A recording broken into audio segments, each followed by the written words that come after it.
Happening now, thousands of federal workers here in the metro and across the country are anxiously watching Congress as a looming government shutdown could happen Sunday. Oklahoma Senator James Lankford is among those pushing for a deal. Senator Lankford joins us live this morning from Washington. Senator, thank you so much for joining us. First off, the big question really, where do things stand right now on the government possibly shutting down? Well, let me first say, Lacey, congratulations and welcome back to the set. There's a lot of things going on here in Washington, D.C., but it's not as much fun as what you've had the last couple of weeks in the wedding and all. But let me go ahead and say here's where things stand. The House is trying to be able to move several appropriation bills. The Senate last night acted and put together a beginning point. It's not really a vote on a continuing resolution, but a procedural motion to be able to move to something so it can actually get this resolved. At the end of the day, we have to have adult conversations about how are we going to solve our debt and deficit, how are we going to solve things at the border, what are we going to do to be able to handle the big issues that we got to deal with as a nation, but we've also got to be able to keep the government open at the same time. So this is going to be a big press of a week with lots of drama, to say the least.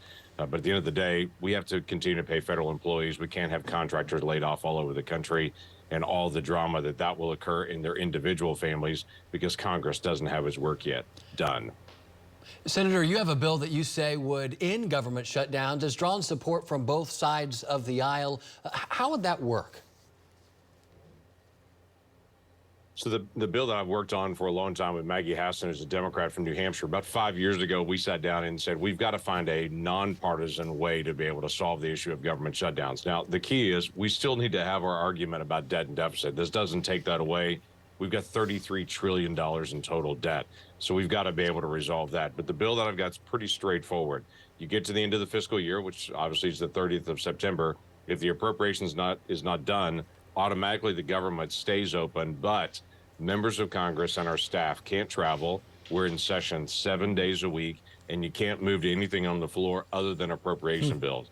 As simple as I can say it, it's the same as when you're in class in school, and if you don't have your homework done, you've got to stay after class to be able to work on it. So this puts the pressure on Congress to be able to say, we've got to stay in continuous session until we solve it. But it takes the pressure off the American people and all those federal workers and all those individuals that are contractors that are out there to make sure they can continue to do their work to be able to serve the American people. But we are literally locked in a room where we've got to be able to solve our problems here, and we stay locked in that room until we actually settle the budget issues.